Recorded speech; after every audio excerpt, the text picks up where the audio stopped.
Hi NARC troopers, and a happy holiday to you.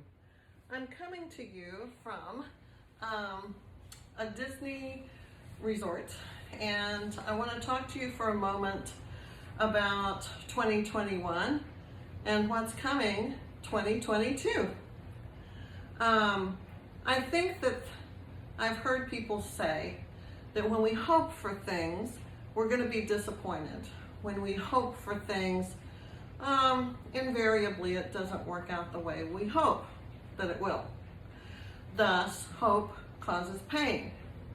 But I want to challenge that idea by saying I'm not Buddhist enough or nihilist enough or existential enough to embrace that whole nothingness concept that you can release hope and just exist in the moment. Sure, mindfulness has a time and a place. Mindfulness is something that we all need to work on, right? And we all need to be present in our bodies to deal with the grief and the trauma of what we went through with the person that we were with who had narcissistic personality disorder. But I think that we need to have a nice mixture of hope, optimism, but also it must be tempered with reality and action. And that's what I want to bring to you as your Christmas Eve, Christmas Day, New Year's message for 2021 is that it's not enough just to hope and be optimistic. You have to follow through with doing something. And whatever it is that you do, that you take action with, should render some kind of result. When I think about the pandemic and all of the other things that we are facing, we can notice that the world around us seems to be unraveling. People are angry, impatient, in denial, apathetic, all worked up in a tiz. They are reckless, and some of them have just given up and said, oh, this is the apocalypse, I might as well just have a good time until Jesus comes or something. And I embrace the philosophy that maybe anything is possible. Sure, that could be actually happening or not. We could be stuck here on this little blue dot for centuries to come and dealing with the consequences of our actions or lack of actions in the future. Our children are going to have to deal with that, and our grandchildren. So I think we have to temper our hope and our optimism with some kind of action. What do I think that requires? I think when it comes to climate change, we can't just talk about it and say, oh, it's so terrible that the world is so polluted. We're not going to have, the oceans are going to die. The ozone is going to be gone. The polar ice caps are going to melt and sea levels are going to rise. We're going to have famine. We're going to have extreme weather events because of it. And wow, that's just terrible. And then you go on and do your business and pay no attention to trying to be part of the solution. You just kind of say, oh, well, that's how it is. Probably not going to be something I have to worry about. Future generations, I guess they can just deal with it. That's a horrible attitude, isn't it? Aren't we all stewards of the earth? Aren't we all responsible for what happens here? So that's just one example. Same thing with guns in our schools and the gun deaths in this country and the rising crime rate and the rising violence and the lack of policing and the defunding of the police so they can't police even if they wanted to, and just all these different kinds of things that are happening. It requires legislation, action. It requires change that I think a lot of people are unwilling to do. And let me say this is important. The way that we have been doing things in this country, I think it's been sort of a failed experiment. We're a reasonably new country, right? Reasonably new and built on capitalistic system of of the American dream, right? But I think that that American dream is no longer really achievable. And that's why you have people running around looting stores and doing smash and grabs and breaking the law and getting away with it, and just increasingly having civil disobedience, because that dream is not attainable. It's not. Come ask my students. Come ask people who are, lower socioeconomic, or who are some ethnic minority, or a refugee, or an immigrant, or a person who's disenfranchised for a number of other reasons. Maybe they have a disability. Maybe they have a mental illness. And they fall through the cracks and no one helps them. And our healthcare system is crap. And that's why we have homeless people just, everywhere and stuff like that. That's a large contributing factor to why we have that. There's no healthcare system that takes care of them in a humane or compassionate way. So we have a lot of changes to make. Finally, the big one. Let's talk about the big one. The one that's the obvious elephant in the room, that's the most imminent right now threat to everyone. COVID, the pandemic. I don't have the scientific data in front of me, but I will tell you this. The virus mutates in a way that makes it slippery and easily can transform and adapt and mutate. And when it does, it can combine with other viruses. Do you know what Omicron is? It's the common cold combined with COVID-19. Together, married together to create this new Omicron. And there will be another one and another one.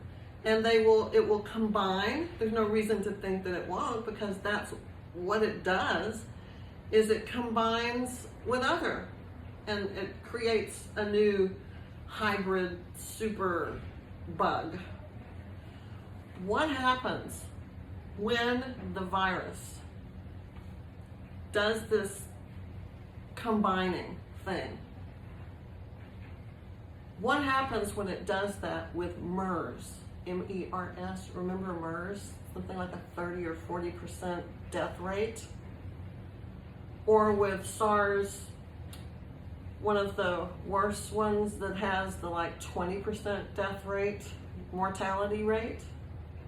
What happens when COVID-19 or Omicron or Delta or any of these versions of itself, it gets into an immunocompromised person like moi? I am immunocompromised. It mutates in there, and I get exposed to MERS or SARS or one of the deadly ones. And so it creates a new one with the contagious factor of Omicron, super, super highly transmissible, and the mortality rate of one of the horrible ones. Healthcare system can't handle that. They can't even manage what's happening now. So I know you don't want to hear it. You don't want to think about it. It's too horrific to consider. But unless we do something, that's what's going to happen. Unless we take action. Hope, prayers, optimism. We're rising to the 5th vibrational level of existence with this transformation, blah, blah, blah. Yeah, okay, that's all fine and good. That's great. I want to rise to a higher level, vibrational level. I do. But you have to look at what's happening in science. And if that's true, if that's what's coming, that we're going to have this super bug when you get COVID combined with, let's say, MERS. Read about that. It's scary stuff. As a human race, that's a civilization killer. It's an existentially annihilating, extinction level event.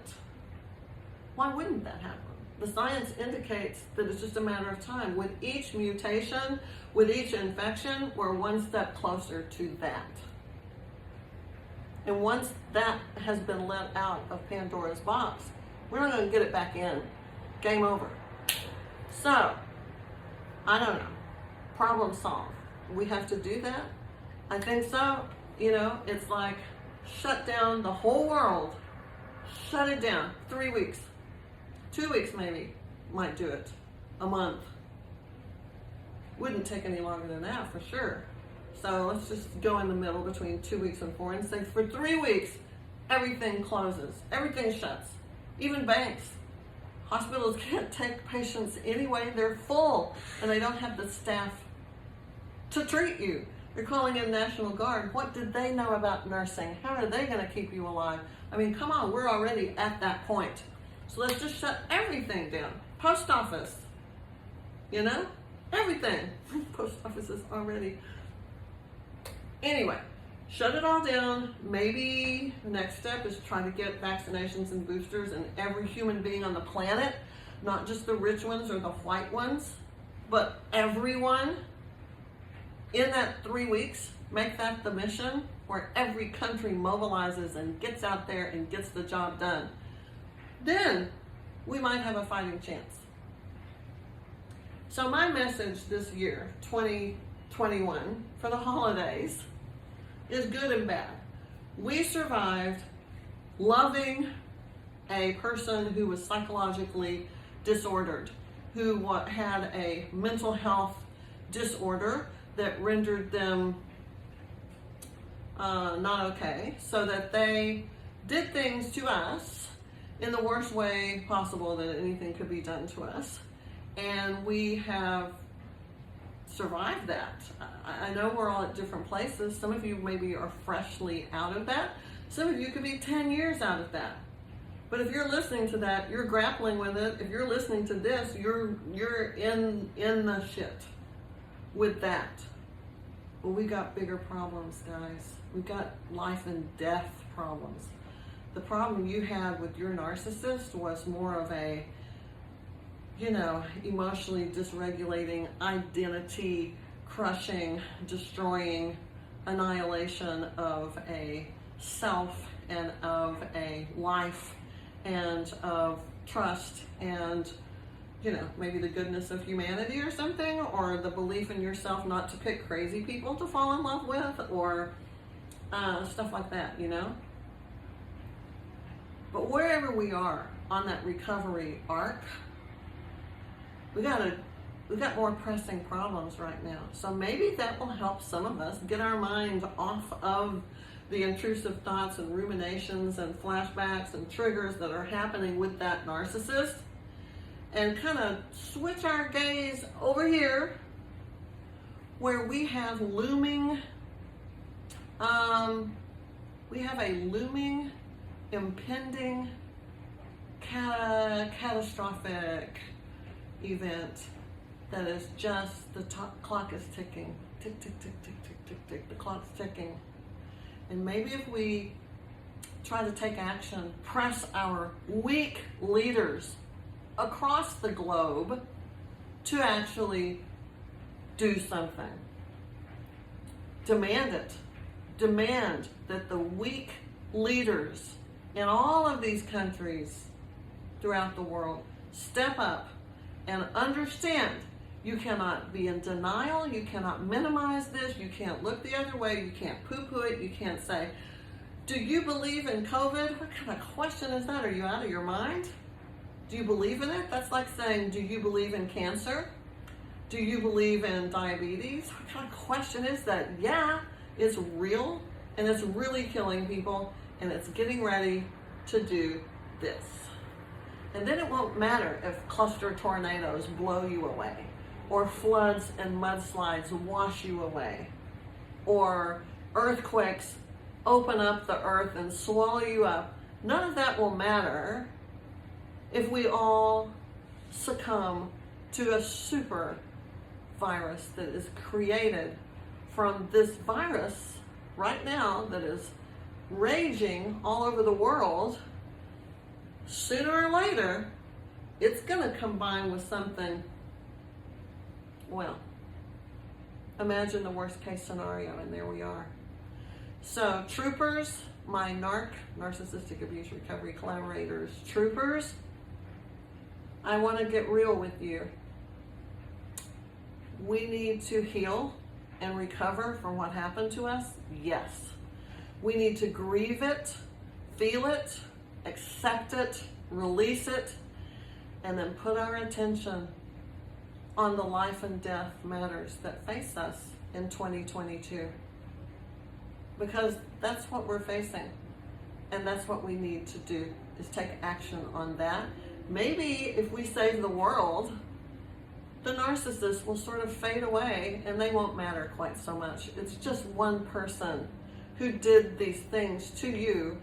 They can't get well, but you can.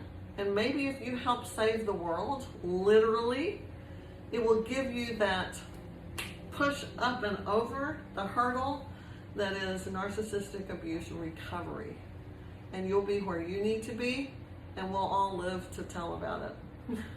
Okay, that's it for today, and much love to you. Stay safe, and know that life is short. We have to do our best to do the stuff we need to do while we're here, to help others, to be the best we can be, to take care of our fellow travelers on this planet that are here with us, experiencing all this. So be hopeful, be optimistic, but also be fact-based, be scientific, be concerned. Take this seriously. Wake up. Wake up. This COVID thing, this pandemic thing, it's no joke. And the narcissist, leave that to,